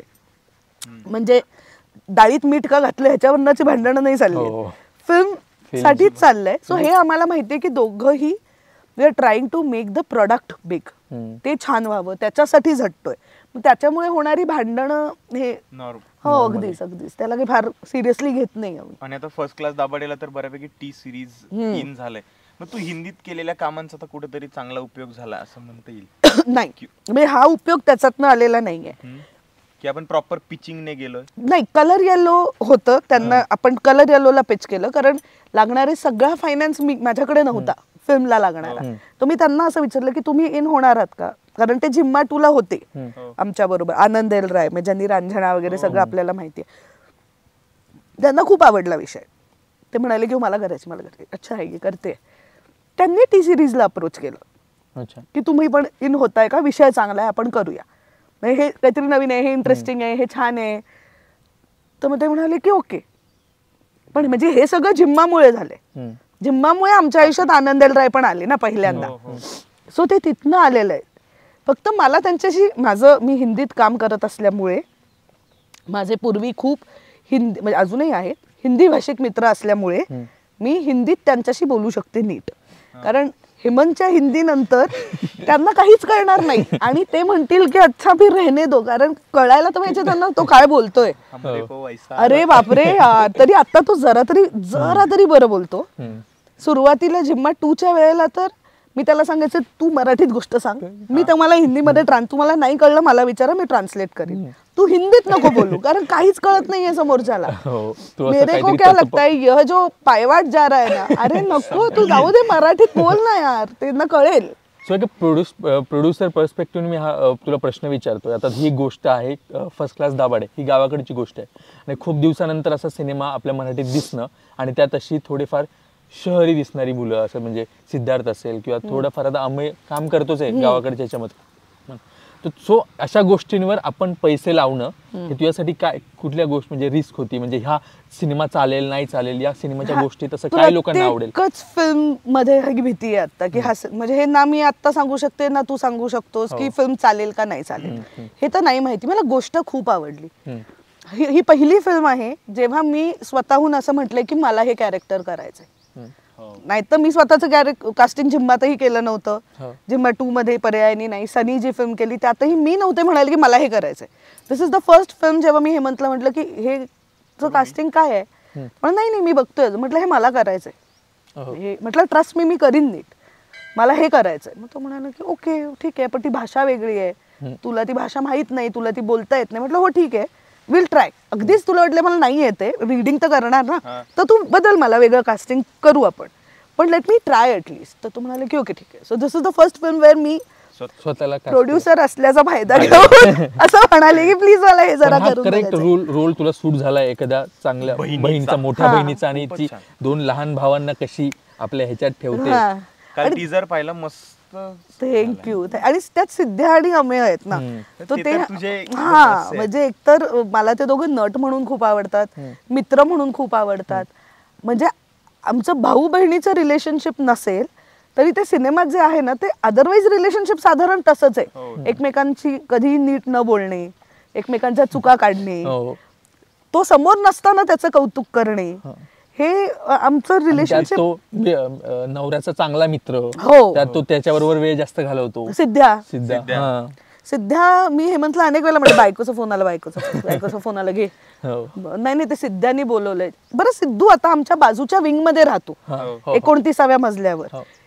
काय तुम्हाला भेटून बोलायचं असतं, असं काय आहे जे फोनवर 2 मिनिटात नाही होणार आहे. तर ते खूप ते पहिल्यापासून हो म्हणजे तेच मला तो अनेक वेळेला सांगतो तुला नाही कळणार. ठीक बरंच आहे, नकोच. बायकोचा एक आपल्या मित्रावर नवऱ्याच्या मित्रावर तो वेगळाच राग असतो, तसा काही राग नाही तसा नाहीये माझा राग, कारण ते माझे पण मित्र आहेत खरं तर. म्हणजे अनेक वेळेला हे झालेलं आहे की हेमंत नसताना मी आणि सिद्धूनी टाइमपास. का हसताय रे तुम्ही? त्याच्या गर्लफ्रेंडचा माझ्यावरती राग आहे हे तो इथे सांगतोय. तू मैत्री केली नसशील गर्लफ्रेंडची? कुणाच्या? त्याच्या. पण मी किती केली तरी तिला रागच आहे माझ्यावर. तू वागत असशील अरे तसं काहीतरी, किंवा मी तुला सांगते काय होत असणार आहे, हा तुझ्या नावाने खोटं बोलत असणार. खोटं नाही, एकतर आम्ही दोघे एकाच कंपनीत आहोत, इथेही आम्ही एकत्र आहोत, आम्ही रूममेट्स एकत्र आहोत, आम्ही जिथे जाऊ तिथे याच्याच बाईक वरती मीच असतो सगळीकडे. बरोबर आहे तिचंच बरोबर आहे. बरोबर. अरे कारण की मला त्याच्याशिवाय बोलण्यात दुसरे विषयच नाही तिच्यासोबत. पण आज काय झालं, आज शुभम होता हे झालं, आज कुठे गेला होता नाही शुभम आहे, आज आम्ही इकडे चाललो. बरोबर आहे हा राग असणं की जे माझ्याबद्दल व्हायला पाहिजे. हो की म्हणून मी अंदाज घेत होतो तुझं याच्यावर मत काय. म्हणजे माझं काय मत एवढंच आहे की ते कंपनी आता आम्ही दोघे एकत्र असल्यामुळे ऑफिसला दोघे एकत्र जातो, त्यामुळे तसा त्याला वेळ मिळत नाही. पण काय ऑफिसवरून आम्ही घरी येतो तेव्हा ऑफिस सुटतं ना, मग आपण घरात आज स्वयंपाक काय करायचा वगैरे हे प्रश्न पडलेले असतात लगेच आम्हाला. त्याच्यात जेव्हा सिद्धूचा फोन येतो, बोललोय आपण कामाचं सगळं दिवसभरात, ऑफिस मधनं आपण कामाचे फोन केलेच सिद्धूला की हे असं करायचंय, हा आपल्याला ही डेट आहे, हा असं. मग काय आहे घरी आल्यावर असं की ज्याला अर्धा तास लागतोय बोलायला? काय नाही, चहा पिऊन गप्पा मारायच्या. कशासाठी? पण मग मी कोण आहे, माझ्याशी मार गप्पा. बरोबर की नाही? पण झालं तुझ्यासोबत मी दिवस घालवला. बरोबर. मग नको सांगूस मला शुभमनी काय केलं. तुझ्या गर्लफ्रेंडचं बरोबर आहे, का सांगतोस तिला हे सगळं? बरोबर. कोण तिचं? मी तिच्या टीम आहे, सॉरी मी त्या टीम मध्ये आहे. आय रेस्ट माय केस. हा ती तिचं बरोबर चालू दे ग, तुझं बरोबर चाललंय. परत मी प्रोड्युसिंग वर येणार. इंडस्ट्रीमध्ये सक्सेसफुल झालेत ना. हो ऍब्सोल्युटली. तू फुगव फक्त. अरे चांगला आहे ना, चांगला सांगतोय तो. पण मी काय म्हणतोय, मग हे परत प्रोड्युसिंग कडे आलो म्हणजे सगळे विषय मिटतील. म्हणजे कापायचं म्हटलं तरी बरोबर कापता येईल. अगदी हे कापायचं नाही, हे नाही कापायचं, मी तुला मारेन हे कापलंस तर. हा इतका छान आहे, तेवढा भाग कापून तिला पाठवेल पहिला. हा मग चालेल मला. पण आता हेमंत दादाने लिहिलाय आणि डिरेक्ट केलाय, इट्स ओके. पण तुला ऍज अ बिझनेस म्हणून असं कधी नाही वाटलं की एवढे सगळे पैसे आहेत माझ्याकडे, हिंदीत तर खूप मार्जिनने पैसे डबल होत आहेत, सो आपण तिथे जाऊन काहीतरी को प्रोड्युसिंग करू. तिथे तर म्हणजे मला तर आता सध्या असं एकही सिनेमा दिसत नाही हिंदीतला की अख्खा पडतोय. ऍटलिस्ट जेवढा रेव्हेन्यू म्हणजे जेवढा आपण पैसे टाकतो ऍटलिस्ट तेवढं तरी रिटर्न निघतात. प्रॉब्लेम काय आता जे होईल कदाचित असं, म्हणजे हा होऊ देत, माझी पण इच्छा आहे बिझनेस म्हणून, मला आवडेल करायला. पण आतली मनातली सुप्त इच्छा माझी काय माहितीये ना, हा की असं होऊ देत की कधीतरी हिंदी एवढ्यासाठी मराठीत येतंय की इनका सब चल रहा है यार, इधर का पैसा मिलता है वापस, मग आपण ह्यांच्यात इन्व्हेस्ट करूया इन्स्टेड ऑफ आपण तिथे जायला. ऑल्सो बाकी सगळं असू दे, आमची सेन्सिबिलिटी दोघांची खूप मराठी आहे, आम्हाला सुचणारे विषय मराठीशी निगडीत आहेत जास्तीत जास्त. ते करायला मला आवडणार नाही का? आवडेल. उद्या मला त्यात बिझनेस प्रॉस्पेक्ट दिसला तर मला ते करायला नक्की आवडेल. पण आत्ता असं काही नाही. मला अजून असं वाटते की जिथे मी काम करते तिथे अजून मला माझा जम बसवू दे कॉन्फिडेंटली, लोकांना हे कळू दे की ओके फक्त हेमंत डिरेक्ट करतोय ती फिल्म, चलचित्र मंडळीची फिल्म येते, हे लोकांपर्यंत पोहोचू दे तर it make sense to take. इथे अजून शिकते मी, इथे अजून माझ्या परीक्षेत मी अव्वल नंबर नाही आलाय, तर ते हा इथे थोडं मला सेटल होऊ देत, मला कळू देत, मग काही ऑपॉर्च्युनिटी आली तर नक्की. आणि आता त्याच्याच पुढचा प्रश्न की आता बऱ्यापैकी हे सगळे मराठी सिनेमे बघितले, इतके छान छान सिनेमे, महिला प्रोड्युसर आता जास्त पुढाकार घेत आहेत, ज्या ॲक्ट्रेस होत्या, म्हणजे प्राजक्ता माळीने आता फुलवंती केलेला असेल, तेजस्विनी पंडितने 1 नंबर केला, आणि आता तू क्षितिजोग म्हणून हा एक 2-3 सिनेमे केलेत. तर आता महिला प्रोड्युसर म्हणून जास्त पुढाकार घेतात, तर त्याबद्दल काय वाटतं की या असं छान छान मला नाही आवडत असं म्हटलेलं महिला प्रोड्युसर, कारण प्रोड्युसर आहे. महिला म्हणजे producer तुम्ही ऍक्टर्स एक म्हणून हा लोक धाडस- येत आहेत हे धाडस मला करताय. मान्य आहे की ऍक्टर्स खूप प्रोडक्शन मध्ये येत आहेत, कारण या शुअर की actress. हा किंवा Actress. ऍक्ट्रेस स्पेशली की कदाचित आम्हाला जी गोष्ट सांगायची, आता मी प्रोड्युसर म्हणून मला जी गोष्ट सांगायची ती मी कशी पोचवू, म्हणजे जे आमचं जिम्माच्या बाबतीत झालं की मला हे सांगायचंय, ह्याला आत्ता कोणी बॅकिंग द्यायला तयार नाहीये, चल मी घेते रिस्क, बघू काय होतं. आय एम शुअर त्या दोघींनी तसंच केलेलं असणार आहे. हो. किंवा मधुगंधा सुद्धा आता हो. कंपोज बोंबिलवाडी, हो. तिचंही तेच असणार आहे, मला हे सांगायचंय. आणि किंवा बिझनेस व्हेंचर म्हणूनही असू शकतं की आता मला ह्याच्या पुढे अजून ग्रो करायचंय, फक्त ऍक्टिंग एवढं एक आपण म्हणतो ना हे तर आहे, हो. पण मला अजून काहीतरी करायचंय की ज्यातनं मला रेव्हेन्यू होईल, ज्यातनं पैसे मिळतील, ज्यातनं मी अजून काहीतरी करू शकीन. आय एम शुअर त्याच्यामुळेही असेल की आपण हे करूया, हे पण करूया, म्हणजे कारण त्या सगळ्या ऍक्ट्रेसेस उत्तमच आहेत. ह्या दोनपैकी एकच कारण असू शकतं, नाही तर कोणी का करेल. शेवटचा असा प्रश्न की लंडनचे सिनेमे म्हणतात आणि ते तुमचेच का चालतात, म्हणजे हेमंत ढोमेचे वगैरे, किंवा त्याला म्हणतात लंडनचे सिनेमे करतो, लंडनला जाऊन सिनेमे करतो. मग प्रॉब्लेमच कळत नाही मला, म्हणजे पण त्यावेळेस बऱ्याच जणांनी खूप ट्रोल केलं दादाला. हेमंतला सतत ट्रोल करतात, त्याचं ट्रोलिंगचं काही काही दादा भेटला तेव्हा पण त्यांनी सांगितलं की आता लंडन नाही, आता गाव गाव आहे, आहे. लंडन नाही यार सिनेमात बोर असेल. त्याला असं वगैरे एखादी दादा एक कमेंट, आता त्या टीजर खाली तुमच्या एक कमेंट आली आहे की काय लंडन नाही काहीतरी वेगळं अरे दिसलं. उपहासात्मक असेल हा, एकदम. कळलं, sarcastic म्हणजे मला आहे. काय होतं ट्रोल हम्म. हे ना, मला असं वाटतं त्यांना बिचारे टाइमपास हवा असतो. तू तर बघत पण नसशील मला असं वाटतं. नाही, मी सगळं वाचते, सगळं मी सगळं वाचते, मी सगळ्या कमेंट्स वाचते पोस्ट खालच्या. त्याच्यात 2च असतात, म्हणजे ट्रोलर्स जे असतात ना, जे फक्त वाईट बोलायला बसलेले असतात, त्यांचे 2च कारण आहेत. एक मला खूप महत्वाचं कारण हे वाटतं, आता मी जसं इथं म्हटलं नाही, मी सगळं वाचते, विच मीन सपोज तू माझा ट्रोलर आहेस, तुझ्या ह्याच्यावरनं तू ट्रोल करून काहीतरी बोललायस, म्हणजे मी ट्रोल केलं तर समोरचा मला एक्नॉलेज करेल, मला उत्तर देईल, मला अटेन्शन मिळेल, हो. त्याच्यासाठी ट्रोल हा करतात. प्रयत्न असतो. 99% ऑफ की द काहीतरी reply येईल माझ्या काहीतरी comments येईल, ला. म्हणजे अकाउंट जाऊन ओपन तरी कर. हा, म्हणजे मी आता मोठा झालो ना, हिने आता मला रिप्लाय केला, ब्ल्यू टिक. हा हा हा, तुला कशाला पाहिजे ब्लू टिक इथपासून, अरे तुला पण आहे ब्लू टिक, तू पैसे देऊन घेतलीयस, हो. मी तशी नाही घेतलीये. 600 रुपयांना मग per month. मी तशी नाही घेतली, मी माझी घेतली. ट्रोलर्सचं नाही मला फार मी मनावर घेत नाही, कारण मला काय वाटतं आता trolling is other way of gossiping. पूर्वी आपण मित्रांच्यात करायचो, तेच करायचं. आता ओपनली करतात. दुसरं काही त्याच्यामध्ये फार सिरियसली घेण्यासारखं नसतं. मी क्रिटिसिझम खूप सिरियसली घेते वेन इट्स हेल्दी. म्हणजे कोणीतरी असं मला म्हणालं, मला नाही आवडलं तुमचं ह्याच्यातलं काम, कशातलंही असू शकतं, कारण मला असं वाटलं की तुम्ही हे नीट नाही केलंय, तर मी 1 मिनिट विचार करते, बिकॉज आय अंडरस्टँड की that's a healthy criticism.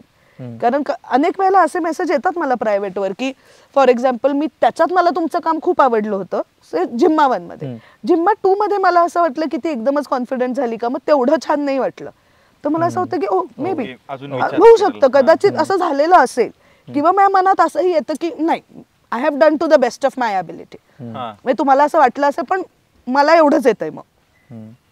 So ते मी सिरियसली ऐकते. ट्रोलर्स ना काय, म्हणजे बँगलोर डेज नावाची तामिळ मल्याळम फिल्म आहे दुलकर सलमानची, तर त्यांनी ते पोस्टर आलं, गाणं आलं येल्लो, ती त्याची कॉपी आहे असं वाटतं, असं त्यांनी कॉपी आहे वाटतं असं, प्रश्नचिन्ह नाही, कॉपी आहे वाटतं, हे तेच आहे, बँगलोर डेजच आहे. तर मला खूप हसू आलं, कारण त्याचं पहिलं कारण हे, म्हणजे माझ्या नकळत तू कधीतरी फिल्म बघितली आहेस का, फिल्म बघितल्यावर मला कळतं तुला काहीच नाही माहितीये, तुला कसं माहिती बँगलोर डेजची कॉपी आहे, म्हणजे प्रश्नचिन्ह पण चाललं असतं मला की त्याची कॉपी आहे का. तर मी म्हटलं असतं नाही, बँगलोर डेज मी पण पाहिलाय, त्या फिल्मचा त्याचा काही संबंध नाही, ही बँगलोर डेजची कॉपी आहे. अरे कसं, तू फक्त ट्रोल कर, म्हणजे होतं ते सिनेमा ये बघ आणि मग म्हण. आता हे असे एक टाइमपास करणारे लोक असतात, मी नाही बघत, काहीच नाही, कारण म्हणजे लक्ष देत नाही मी वाचत असेल तरी. आता जर समजा एखादा व्यक्ती त्याच्या 30s मध्ये आहे आणि खूप चांगली गोष्ट आहे त्याच्याकडे, आणि त्याला असं वाटतं की मी खूप चांगलं डिरेक्ट करू शकतो, तर त्याने प्रोड्युसर कसा शोधावा किंवा काय करायला हवं? नाही, पिच डेफिनेटली करायला हवं. आणि आपण सगळे शोधात असतोच. म्हणजे मी फक्त हेमंत डिरेक्ट करतोय ह्याच्यावर अख्खी कंपनी नाही चालवू शकत आयुष्यभर. आयुष्यभर ही cannot be just one director, कारण तो किती करणार आहे एका वर्षात, त्याला किती सुचणार आहे. मला जर मोठं व्हायचंय तर मला असं पण हवंय ना की तूही उद्या डिरेक्ट करतोयस. तर त्यांनी नक्की म्हणजे आता मी माझ्या कंपनीबद्दल तर नक्की सांगू शकते की चलचित्र मंडळीचं एक ईमेल आय डी आहे, तो आहे इन्स्टावर, तिथे पाठवावं की ही माझ्या डोक्यात असणारी गोष्ट आहे. ऑनलाईन तिकडे पाठवावी. हा, की तुम्हाला बघा कसं वाटतं, येऊन भेटावं. आणि हे मी नक्की सांगते हेमंतच्या आणि माझ्या बाबतीत सुद्धा की तो ऐकून घेतो. म्हणजे आपली तृप्ती आहे ना आता ह्या फिल्म मध्ये मंजूचं जे कॅरेक्टर करते ती गावाकडच्या गोष्टी नावाचं युट्यूब चॅनल आहे, हा सातारा, तिथे ती त्याला भेटली होती वेगळ्या सिनेमाच्या प्रमोशनला. ओके. तिकडे आम्ही जेव्हा याचं कास्टिंग करत होतो तेव्हा तो म्हणाला नाही ती एक मुलगी आहे, थांब तिचं खरं नाव मला आठवत नाहीये, ती त्याच्यात होती, मी तिकडे तिला भेटलो होतो, मला ती आवडली होती, तिने खूप छान केलं होतं ते. मग ते तिकडे गेला, मग तृप्ती तो म्हणाला ही मुलगी आहे. मग त्यांनी तिथे फोन केले की ह्या मुलीचं नाव काय आहे तुमच्या ह्याचं, मग तृप्ती शेडगे. थांब मी तिला एकदा विचारतो ऑडिशन पाठवते का. मला असं होतं ह्याच्यातनं निघत जातात कामं, अशीच मिळत जातात ना कामं. तर नाहीतर ऑडिशन्स आम्ही इथल्या मुंबई पुण्यातल्या मुलींच्या पण घेत होतो. सो मला असं वाटतं असं ज्याला डिरेक्ट करायचं आहे मुळात त्यांनी एकतर असिस्ट करावं कोणाला तरी, डेफिनेटली करावं, शिकावं. कारण ते टेक्निकल जॉब आहे, तो आपल्याला वाटतं तेवढा सोपा निश्चितच नाहीये.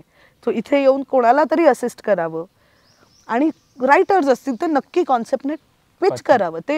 ते करावंच लागेल आपल्या सगळ्यांनाच, अचानक नाही होणार. आता शेवटाकडे येतोय आपण. आता येऊया आपण फर्स्ट क्लास दाभाडेकडे. म्हणजे चोरीचा मामला नंतर पहिल्यांदा ऍक्टिंग ना, चोरीच्या मामल्याला नाही, चोरीचा मामला नंतर झिम्मा झिम्माटू आणि मग फर्स्ट क्लास. ऍक्टिंग सुरू आहे दर 1-2 वर्षांनी का होईना. त्यात रॉकी राणी आलं, मध्ये मिसमॅच सीझन आले 2 रणवीर सिंग सोबतचा एक्सपिरियन्स. अरे मस्त. की मला आलिया आवडते म्हणून मी विचारतो. ती तर फारच गोड आहे. आलिया फार गोड आहे आणि ती इतकी सिन्सिअर, ऍक्च्युली सिन्सिअर हे सगळेच आहेत, पण आलिया म्हणजे ती अशक्य सिन्सिअर आहे. ती काही असा अभ्यास वगैरे करून येत असेल असं वाटत नाही. ती म्हणजे आपण असं होतो ना ह्याचा मी हा विचार करतो मग मी असं, ती येते, ती परफॉर्म करते, ती जाते. अत्यंत हंबल, अत्यंत छान, टाइमपास नाही, छान काम करायचं आपलं, चूप राहायचं, अशी ती अत्यंत साधी आहे खूपच. आणि रणवीर सिंग खूप टाइमपास आहे. एकतर तो माझ्यापेक्षा असं वयाने बघशील तर 2-1 वर्ष लहान आहे फक्त. त्यामुळे आमचे 90sची गाणी, मग इंडी पॉप मध्ये काय होतं ह्याच्यात आम्ही खूप रमायचो दोघं, खूप. सो आम्ही खूप टाइमपास केलाय, पण खूप सिन्सिअर. त्यानंतर तुमचे काही कनेक्शन झाले किंवा काही टीजर वगैरे पाठवलं? हो, करण सरांना पण पाठवलं होतं मी. त्यांना म्हटलं दिस इज माय फोर्थ प्रोडक्शन. तर मला त्यांचा मेसेजही आलाय की ऑफकोर्स ब्लेसिंग्स, नेहमीच छान करशील तू वगैरे वगैरे. तर मला त्यांचं फक्त एवढाच मेसेज आला की हे सगळं ठीक आहे. त्यांनी पाहिलं नव्हतं आधी, फक्त फर्स्ट क्लास दाभाडे एवढं मी पाठवलं होतं, मग टीजर पाठवला. ते ऍक्टिंग करणारच ना तू, यही करोगी, यू विल ऍक्ट राईट. म्हटलं नाही करणार आहे सर, ह्यात पण काम करते मी.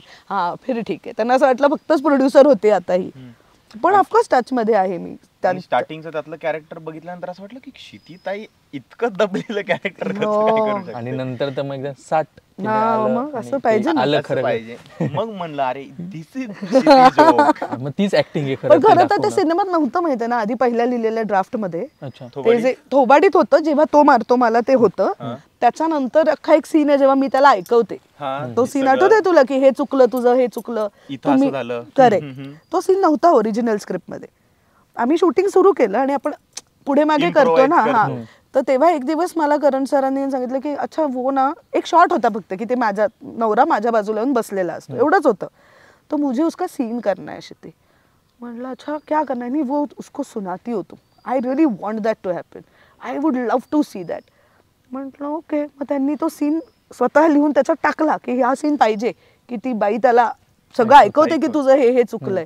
आणि मग तो सीन आलाय त्याचा, तो ओरिजिनल स्क्रिप्ट मध्ये नव्हता. हे करण सरांनी लास्ट मिनिट केलेली ॲडिशन आहे. आणि ते हो, त्या सीनसाठी मला खूप लोकांचं अप्रिसिएशन आलं, पण ते त्यांचं आहे सगळं. आता येऊ आपण फर्स्ट क्लास दाभाडेकडे. तर काय आहे फर्स्ट क्लास दाभाडे म्हणजे फर्स्ट क्लास गोष्ट काय आहे? फॅमिली फर्स्ट क्लास आहे, ती भावंड फर्स्ट क्लास आहेत, त्यांची भांडणं फर्स्ट क्लास आहेत. आपल्या भावा बहिणींबरोबर आपली मोठी भांडणं फार कमी होतात, छोटी छोटी खूप होतात. हो. म्हणजे तो मला असं बोलला, ती मला असं बोलली, तिने माझ्या प्लेटमधनं चपाती उचलली वगैरे. ही एक बिस्किट कमी, तिने 4 खाल्ली, मला एकच मिळालं. ही म्हणजे ना why I like the film. मला प्रोड्यूसही करावीशी का वाटली, कारण मला असं वाटलं की फॅमिली म्हणून ना आपण जरा, मी स्वतः सुद्धा थोडे लांब होतो फॅमिलीपासून. कारण आपल्याला वाटतं त्यांना कळणार नाही आपले आत्ताचे प्रेशर. माझ्या भावंडाचा वेगळा जॉब आहे, त्याला नाही कळणार ऍक्टर म्हणजे किती स्ट्रेस असतो. तो म्हणतोय तिथे माझा मावस भाऊ, तिला नाही कळणार मी मेकॅनिकल इंजिनियर आहे, मला किती स्ट्रेस असतो. ह्यात ना आपण गप्पा मारायचे भावंडांच्यात विसरलोय, एकत्र येणं विसरलोय. हे करता यावं ह्याच्यात, ह्या फिल्म नंतर असं मला वाटलं. आम्ही शूट करून जेव्हा घरी परत गेलो, मी माझ्या सगळ्या कझन्सना फोन केला की आपण एक गेट टुगेदर करूया ना यार. आपण किती दिवस, आम्ही पूर्वी पिकनिकला जायचो आपण लहान असताना, पिकनिकच होत नाही यार हल्ली, आपण करूया ना. जर मला हे वाटलं तर मला असं वाटतं जेव्हा लोक बघतील तेव्हा त्यांनाही वाटेल असं की एक म्हणजे फक्त कोणाचं तरी लग्न आहे, दिवाळी याच्या व्यतिरिक्त आपल्याला एकमेकांना भेटायचंय हे आपल्याला वाटेल असं. The film gives that feel, जो मला सगळ्यात जास्त भावला. आणि आय एम शुअर ते लोकांना नक्की मिळेल हा सिनेमा बघून, नक्की. येस. सो 24 जानेवारीला येतोय फर्स्ट क्लास दाभाडे, आणि तो तुम्ही चित्रपटगृहात जाऊन नक्की बघा आणि प्रतिक्रिया कळवा. आणि हा अजब गजबचा एपिसोड तुम्हाला कसा वाटला, आणि ही अजब गजब व्यक्ती तुम्हाला कशी वाटली, क्षिती जोग तुम्हाला कशी वाटली, हेही आम्हाला. मला एक प्रश्न आहे, हा मी ह्याचं व्हायचं साठी एक खूप फालतू प्रश्न आहे पण तरी मला आहे, तुमच्यातला अजब कोण आहे आणि गजब कोण आहे? असं काही नाही आमच्याकडे. आम्हाला बरेच जण तसं विचारतात अजब गजब. आम्ही आता मी इथे बसतो, मी अजब गजब, कधी पुढे तो बसला तो अजब, मी गजब, असं. टी शर्ट वरती लिहून घेणार होतो मी, आम्ही तसं नवीन मर्चंडाइज, एक अजब एक गजब लिहूनच ठेवायचं. नाही असं उलट करा, तुम्ही ओळखा कोण, तुम्हाला कोण वाटतं असं करा उलट त्या टी शर्ट वर, आमच्यातला अजब कोण, तुम्हाला काय वाटतं असं म्हणायचं लोकांना, माझ्यासारख्या चोमड्या लोकांना. कसं वाटलं तुला आमच्याशी बोलून? खूप मजा आली, खूप खूप मजा आली. जनरल गप्पा मारत बसलोय असं वाटलं. खूप दिवसांनी मी परत असं बालपणापासूनच्या गप्पा मारल्या कोणाशी तरी. कारण नाही तर मी काम करायला लागले त्याच्यानंतर 5-1 वर्ष ह्या प्रश्नांची उत्तरं मी दिली आहेत, कसं सुरू झालं वगैरे. पण अनेक वर्षांनी मी परत ते सगळं आय रिलिव्हड की आपण कॉलेजमध्ये असताना ऍक्च्युली ट्रेननी जायचो वगैरे. मज्जा आली, खूप मज्जा आली. वा. तर क्षितीताईला सुद्धा आवडलाय पॉडकास्ट, तसं तुम्ही पण बघा पॉडकास्ट, तुम्हालाही आवडेल. लाईक करा, शेअर करा, सबस्क्राईब करा आणि कमेंट्समध्ये सांगा की आम्हाला की क्षितीताई कशी वाटली. जर तुम्ही फर्स्ट क्लास दाभाडे बघितला असेल तर तो कसा वाटला हे त्यांच्या इंस्टाग्रामवर जाऊन पण सांगा, पण आमच्या इथे येऊन पण सांगा की तुमच्यामुळे आम्ही फर्स्ट क्लास दाभाडे बघितलं आणि आम्हाला खूप भारी वाटलं. येस.